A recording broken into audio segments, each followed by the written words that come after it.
그러므로 내가 첫째로 구하노니 모든 사람을 위하여 간구와 기도와 도구와 감사를 하되 임금들과 높은 지위에 있는 모든 사람을 위하여 하라. 이는 우리가 모든 경건과 단정함으로 고요하고 평안한 생활을 하려 함이라. 이것이 우리 구주 하나님 앞에 선하고 받으실 만한 것이니 하나님은 모든 사람이 구원을 받으며 진리를 아는 데 이르기를 원하시느니라. 아멘. 네, 한번 따라하겠습니다. 제목입니다. 지금은 조국을 위해 기도할 때. 말씀의 제목, 조국을 위해 기도할 때입니다. 지금은 조국을 위해 기도할 때다. 여러분, 이번 주에 하가다 말씀 읊조리는 거죠. 네. 필요 없는 생각, 부정적인 생각 속에, 걱정 속에 잠겨있지 마시고 말씀을 읊조리세요. 우리가 하는 대부분의 걱정은 필요 없는 겁니다. 그래서 부정적인 생각이 든다. 그러면 말씀 찾아가지고 읊조리세요. 이번 주에는 2절, 3절입니다. 2절, 3절.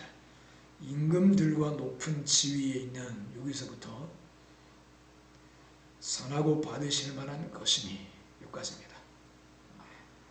외우려고 해서도 안 했어도 됩니다. 성경에 보면 나와 있습니다. 네, 성경에 하가다 디모데전서 2장 2절 3절. 네. 자, 퀴즈 하나 낼게요. 여러분, 성경책 이름 중에 여자 이름으로 된 게 세 개가 있습니다. 여자 이름으로 된 거. 뭐가 있을까요? 네, 에스더, 룻, 또 한 개 있습니다. 민수기. 네. 네. 뭐가 뭔지 잘 모르시나 보다. 자, 또 한 개 더 낼게요. 고양이를 아주 좋아하는 종교가 있습니다. 고양이를 아주 좋아하는 종교. 그 종교의 이름이 뭘까요? 고양이를 아주 좋아하는 종교. 네, 그렇게 대답하는 분들이 간혹 있습니다. 묘자가 고양이 묘자인가 해가지고 캐톨릭, 캣홀릭. 고양이가 홀릭 푹 빠졌다. 캐톨릭. 참 이렇게 설명까지 안 해도 되는데. 네. 묻자고 하는 이야기입니다. 설교하고 아무 상관없습니다. 자, 오늘 제목이 뭐라고 했죠? 지금은 조국을 위해 기도할 때. 네. 웃다가 제목 다 까먹어버렸는데. 주의 은혜와 평안이 여러분 모두에게 가득하기를 바랍니다. 오늘 우리는 우리의 기도가 어떻게 세상을 변화시키는지, 그리고 특별히 나라와 지도자들을 위해 기도하는 것이 얼마나 중요한지 살펴보려고 합니다. 지금 우리는 격변의 시대를 살고 있습니다. 뉴스를 볼 때마다 마음을 무겁게 하는 소식이 있습니다. 경제는 어렵고 사회는 갈등으로 가득하며 미래는 불확실합니다. 젊은 세대는 일자리와 앞날에 막막함을 느끼고 중장년층은 자녀와 국가의 미래를 걱정합니다. 사람들은 이 나라가 도대체 어디로 갈까? 이래도 괜찮은 건가? 라며 염려와 탄식을 쏟아냅니다.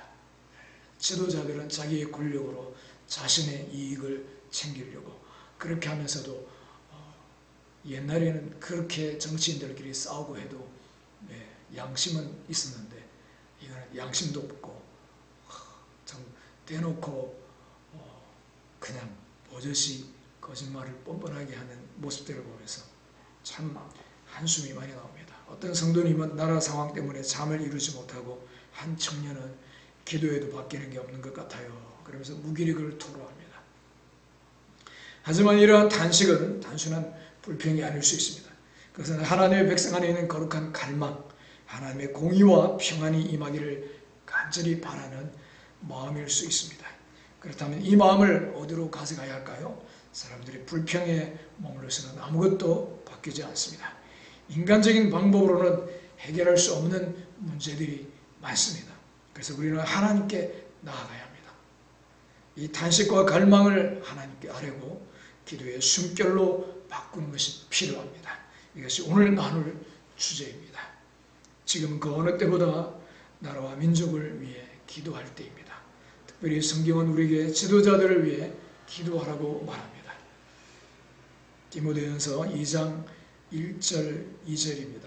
1절 2절 구분이 안 되니까 제가 다시 정리했습니다. 같이 읽겠습니다. 그러므로 내가 첫째로 권하노니 모든 사람을 위하여 간구와 기도와 도구와 감사를 하되 임금들과 높은 지위에 있는 모든 사람을 위하여라. 이는 우리가 모든 경건과 단정함으로 고요하고 평안한 생활을 하려 함이라. 아멘. 바울 사도가 믿음의 아들 디모데에게 보내는 목회 서신이죠. 디모데서. 교회가 어떻게 세워지고 성도가 어떻게 살아야 하는지에 대한 귀한 가르침이 담겨 있습니다. 여기서 바울 사도는 가장 먼저 해야 할 일, 가장 중요하게 여겨야 할 일로 기도를 꼽고 있습니다. 바울은 내가 첫째로 권하노니 라고 말합니다. 여러 중요한 고민들 가운데 기도가 단연코 첫 번째라는 것입니다. 그만큼 기도는 우리의 신앙생활에서 그리고 공동체 생활에서 가장 우선적인 사명이라는 말씀입니다. 그러면 무엇을 위해 기도해야 할까요? 누구를 위해 기도해야 할까요? 모든 사람을 위하여 간구와 기도와 도구와 감사를 하라고 말씀하고 있습니다. 여기서 더 나아가 구체적으로 짚어줍니다. 특별히 임금들과 높은 지위에 있는 모든 사람을 위하여 기도하라고 말합니다. 오늘날로 말하면 대통령, 국회의원, 법관, 공무원, 기업의 리더들처럼 사회를 이끌어가는 모든 지도자들을 포함합니다. 여러분, 나도 문제가 많은데 왜 그들을 기도해야 되는가? 그 이유는 우리가 모든 경건과 단정함으로 고요하고 평안한 생활을 하기 위함이라고 말씀합니다. 여기서 경건은 하나님을 예배하고 섬기는 삶을 의미합니다. 단정함은 세상 속에서 그리스도인답게 바르게 사는 삶을 의미합니다. 우리가 하나님을 자유롭게 예배하고 복음을 마음껏 전하며 세상 속에서 빛과 소금의 역할을 감당하려면 사회가 평안해야 합니다. 혼란스럽고 갈등이 가득한 사회에서는 복음 전파가 위축될 수밖에 없습니다. 또 그러다 보면 공권력이 자기 힘을 발휘하려고 그래서 신앙의 자유, 많은 자유가 억압을 당하는 겁니다. 그래서 평안해야 한다는 것입니다. 나라와 지도자들을 위한 기도는 단순히 정치적인 행위를 넘어섭니다. 그것은 복음의 확장을 위한 영적인 싸움입니다. 기도는 이 땅에 하나님의 긍휼과 은혜가 임하게 하는 통로이며 복음이 자유롭게 전파될 수 있는 영적 토양을 일구는 작업입니다. 할렐루야. 벌써 눈이 내려오면 안 됩니다. 잠이 오시는 분들은 뒤에 가서 서서 들으셔도 괜찮습니다. 여러분, 내가 하나님께 기도를 아무리 많이 하고 하나님의 뜻을 사모해도요, 음성을 들어야 됩니다. 음성을 해요. 하나님은 많은 통로가 있지만 설교를 통해서도 말씀하십니다. 중요한 채널을 놓치면 안 됩니다. 중요한 채널. 기도는 뭐라 그랬죠? 기도는 하나님의 은혜가 임하게 하는 통로다. 이 땅에 복음이 전파되기 위해서 토양을 가꾸는 작업이다. 그랬습니다. 구약성경 예레미야 29장 7절을 보면요, 하나님은 바벨론의 포로로 잡혀간 이스라엘 백성에게 이렇게 말씀합니다. 요거는 안 나와 있는데 제가 읽어드리겠습니다. 너희는 내가 사로잡아 가게 한 그 성읍의 평안을 구하고 그를 위하여 여호와께 기도하라. 이는 그 성읍이 평안함으로 너희도 평안할 것입니다. 바벨론의 포로로 잡혀가 있는 상황인데 하나님이 그 바벨론을 위해서 기도하라는 것입니다. 나라가 평안할 때, 그 바벨론이 평안할 때 너희도 평안할 것이다 하는 것입니다. 하나님을 대적하는 이방 나라의 평안을 위해서 기도하라고 말씀하고 있습니다. 그 나라의 평안이 바로 하나님의 백성의 평안과 연결되기 때문입니다. 하나님은 하나님의 백성의 기도를 통해 그분의 뜻을 이루어 가십니다. 여러분 아브라함 잘 아시죠? 아브라함이 죄악이 가득한 소돔과 고모라를 위해 끈질기게 중보 기도를 했습니다. 결국 소돔은 멸망합니다. 그러나 아브라함의 기도를 통해 롯과 그의 조카 롯과 그의 가족은 구원받습니다. 한 사람의 기도가 하나님의 긍휼이 역사하는 길이 된 것입니다. 여러분 아브라함이 그냥 있었다면요 롯은 살아나지 못하는 겁니다. 근데 하나님이 아브라함에게 일부러 찾아오세요. 소돔과 고모라를 멸망시키기 전에 아브라함에게 찾아오세요. 그래서 뭐하냐? 내가 지금 소돔과 고모라 멸망시키려 한다. 그러니까 아브라함이 하나님을 붙들고 매달리는 겁니다. 기도하는 거죠. 하나님 살려주세요. 롯을 직접적으로 언급하지는 않았지만 소돔과 고모라를 위해서 기도합니다. 하나님이 원하는 게 바로 그거였습니다. 결국은 하나님이 아브라함을 기억하사 롯을 구원하셨더라. 롯을 살리기 위해서 하나님은 아브라함에게 기도를 시킨 것입니다. 여러분 기도를 통해 하나님은 일하시는 것입니다. 기도 없이 일이 이루어지지 않습니다. 사랑하는 성도 여러분, 우리의 작은 기도가 하나님의 손에 들릴 때 놀라운 역사가 시작됩니다. 기도는 사람을 살리고 시대를 바꾸는 하나님의 방법입니다. 하지만 종종 이런 질문을 합니다. 내 기도가 이 거대한 시스템이나 이 거대한 나라의 시스템이나 또 완악한 지도자들을 바꿀 수 있을까? 현실의 벽 앞에서 우리의 마음은 무너지고 기도는 약해질 수 있습니다. 기도해도 어떤 때는 이 문제는 참 너무 안 변할 것 같아. 이 사람은 안 변할 것 같아. 기도에 힘이 빠질 때가 있습니다. 그러나 오늘 본문은 분명히 선언합니다. 디모데전서 2장 3절 4절입니다.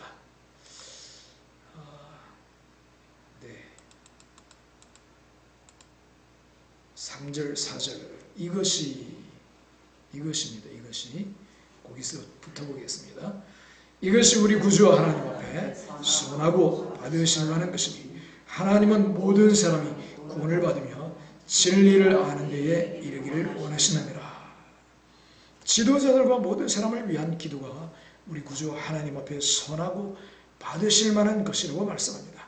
왜 우리의 기도가 하나님 보시기에 선하고 기쁨이 되는 것일까요? 그것은 우리의 기도가 하나님의 가장 큰 소원과 맞닿아 있기 때문에 그렇습니다. 하나님의 가장 큰 소원이 뭘까요? 4절입니다. 4절. 하나님은 모든 사람이 구원을 받으며 진리를 아는 데 이르기를 원하시느니라.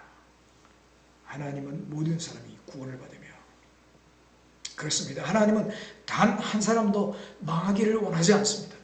모두가 구원받기를 원하십니다. 우리의 기도는 바로 이 하나님의 마음, 하나님의 구원 사역에 동참하는 것입니다. 우리가 나라와 지도자들을 위해 기도할 때 하나님은 그들의 마음을 움직이시고 구원으로 이끄실 수 있습니다. 하나님은 모든 사람이 구원받기를 원하십니다. 여러분 하나님의 뜻이 그렇습니다. 그렇죠? 그리고 하나님은 능력이 많으십니다. 뭐든지 할 수 있는 분입니다. 자, 그렇다면 모든 사람이 구원받기를 원하시고 능력이 많고 전능하신 분이다. 끝난 겁니다. 그렇죠? 모든 사람이 구원받아야 됩니다. 근데 구원받습니까? 네. 하나님 뜻이 있고 하나님의 능력이 있어도요. 우리의 기도가 있어야 그것이 이루어진다는 것입니다. 기도가 없기 때문에 이루어지지 않는 것입니다. 하나님은요, 이 지구를 우리에게 맡기셨기 때문에 하나님이 이미 다스리는 권세를 우리에게 주셨기 때문에요. 하나님은 주신 것도 빼앗지 않으신 겁니다. 그래서 우리의 기도가 중요한 것입니다. 한 나라의 지도자가 구원받는다면 그 영향력은 상상할 수 없을 만큼 클 것입니다. 그러므로 우리의 기도는 결코 헛되지 않습니다.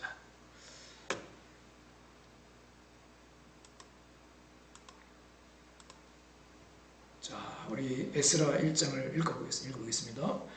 바사왕 고레스 원년에 여호와께서 예레미야 입을 통해 하신 말씀을 이루게 하시려고 바사왕 고레스의 마음을 감동시키심에 그가 온 나라에 공포도 하고 조서도 내려 이르되 바사왕 고레스는 말하노니 하늘의 하나님 여호와께서 세상 모든 나라를 내게 주셨고 나에게 명령하사 유다 예루살렘의 성전을 건축하라 하셨나니. 아멘. 하나님께서 바사가 어디죠? 지금 말하는 페르시아의 왕인 고레스의 마음을 감동시키니 그가 이스라엘 백성의 포로 귀환과 성전 재건을 허락합니다. 하나님께서 한 나라의 지도자에게 역사하셔서 그 백성을 구원하고 회복시키는 결정적인 역할을 하게 하신 대표적인 사례입니다. 여러분, 소련이 무너졌어요. 어떻게 무너졌을까요? 미하일 고르바초프, 골라바초코, 그러다가 나는 러시아 고르고 너희들 다 가져라 이러고 흩어버렸어요. 하나님이요, 그 마음 가운데 이 지금 공산주의 체제로 이렇게 가고 있는 것은 옳지 않다 하는 마음을 주신 겁니다. 그래서 고르바초프가 그 생각이 탁 들어가지고 이거를 쪼개버린 겁니다. 사람들은 상상도 못했는데요, 많은 사람들이 러시아 공산국가 소련 무너지게 해달라고 기도를 했거든요. 어느 순간 갑자기 콱 무너진 겁니다. 하나님이 한 지도자에게 역사하실 때 엄청난 일이 일어나는 겁니다. 지금도 보세요. 푸틴이 우크라이나 땅 그거 차지하려고 그러고 있으니까 계속 얼마나 많은 사람들이 죽고 있습니까?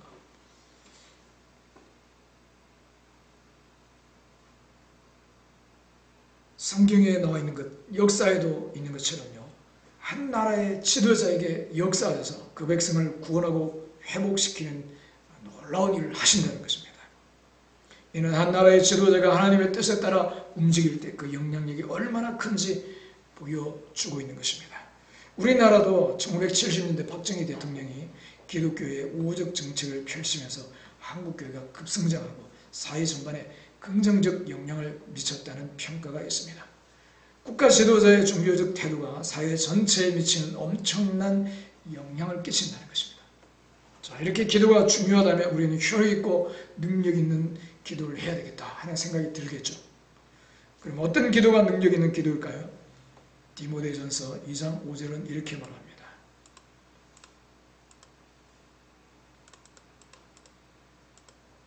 같이 읽겠습니다. 하나님은 한 분이시요 하나님과 사람 사이에 중보자도 한 분이시니 곧 사람이신 그리스도 예수라. 기도의 능력은 우리의 열심이나 완벽한 기도문에 있는 것이 아닙니다. 하나님과 사람 사이에 유일한 중보자이신 예수님 이름으로 하는 기도인 것입니다. 그 어떤 이름도 하나님 앞에 나갈 수 없습니다. 이만희, 안상홍, 또 문선명, 마호메트, 심지어 마리아의 이름으로도 하나님을 뵐 수 없습니다. 성경은 분명히 증거하고 있습니다. 로마서 3장 23절, 모든 사람이 죄를 범하였음에, 같이 읽겠습니다. 모든 사람이 죄를 범하였음에 하나님의 영광에 이르지 못하더니, 모든 사람, 어떤 인간, 어떤 사람도요, 하나님의 영광에 이르지 못한다. 다 죄 때문에 죄인이라는 겁니다. 성경 읽겠습니다. 다른 이로서는 구원을 받을 수 없느니 천하 사람 중에 구원을 받을 만한 다른 이름을 우리에게 주신 일이 없음이라 하였더라. 그 어떤 이름도, 마리아의 이름도 하나님 앞에 중보자가 될 수가 없는 겁니다. 여러분, 예수님을 낳은 마리아도 중보자가 될 수 없는데 무슨 이만이고 안상홍이고 마호메트고 문선명을 찾습니까? 정명석을 찾습니까? 예수 그리스도밖에 없는 것입니다.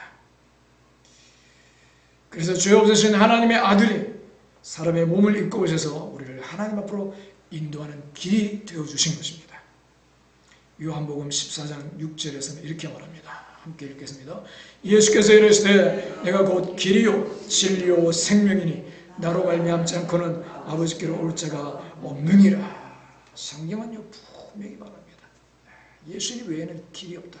예수님 외에는. 내가 아무리 착하고 내가 아무리 선해도 스스로 하나님 앞에 나갈 수 없고 또 닦고 수행하고 거듭 태어나고 윤회를 백날 천날 해도 내 의로는 하나님을 만날 수 없다. 천국 갈 수 없다. 극락 갈 수 없다. 이것이 사실인 것입니다. 오직 하나님의 아들 예수 그리스도 이름으로 그 이름을 힘입어 거룩하신 하나님 앞에 나아가는 것입니다. 그러므로 기도가 상달이 되고 역사가 일어나려면 예수님을 믿고 예수님과 연합한 자가 되어야 하는 것입니다. 야고보서 5장 16절은 이렇게 말합니다. 의인의 간구는 역사하는 힘이 크미니라.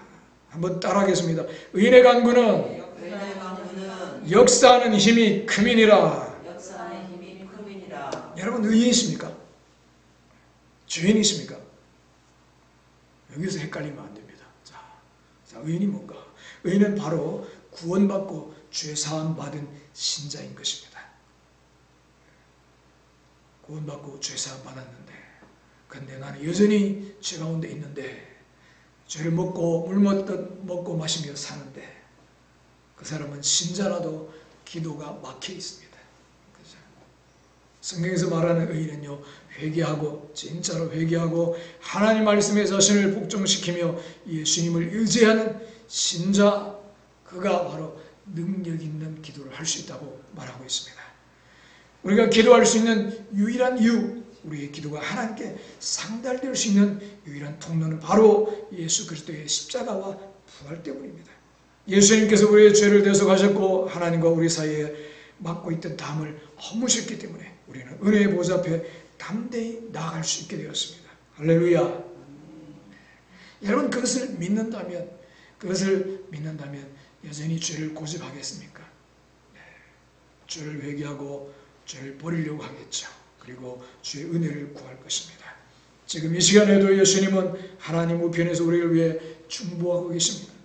그분이 우리의 기도를 들으시고 그분의 이름으로 하나님께 아뢰시기 때문에 우리는 응답을 기대할 수 있습니다. 기도의 능력은 전적으로 예수 그리스도의 중보와 그분의 의를 힘입는 것에 달려 있습니다.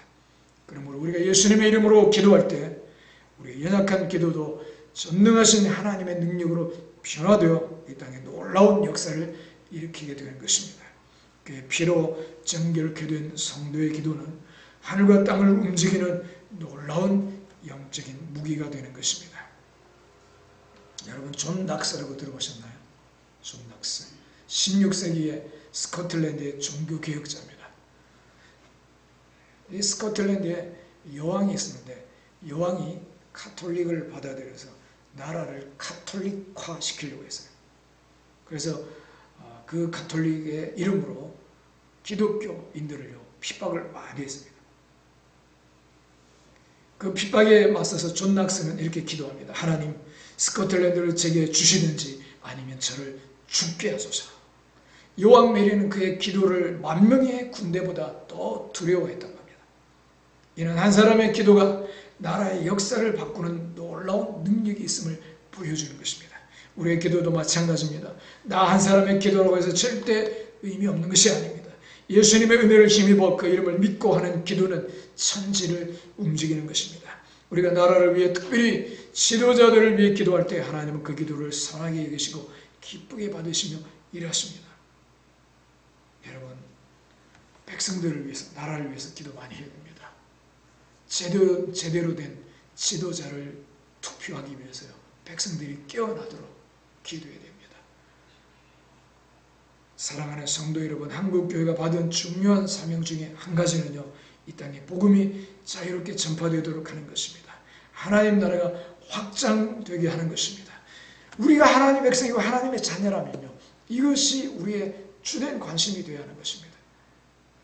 단지 내가 잘 먹고 잘 살고 단지 내가 돈 잘 버는 것이 아닙니다. 하나님을 위한 내가 되는 것이, 하나님을 믿는 것이, 나를 위한 하나님이 마치 진이를 내가 하나 택해서 아무 종교나 그 중에 하나님을 택한 것처럼 믿는 것은요, 진정한 신앙이 아닙니다. 거듭나야 되는 신앙인 겁니다. 거듭나야 되는 겁니다. 그래서 하나님 나라가 확장되고 하나님 뜻이 이루어지기 위해서는요, 평안한 사회가 필수입니다.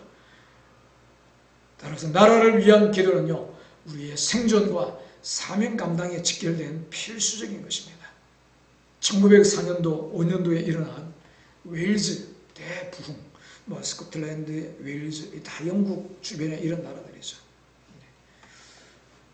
소수의 젊은이들의 간절한 기도로 시작됩니다. 그 부흥이 불길이 우리나라로 와서 1907년도에 부흥이 일어납니다. 이 대부흥은요, 그 부흥의 중심에 이반 로버츠라고 하는 사람이 있었는데 이렇게 기도합니다.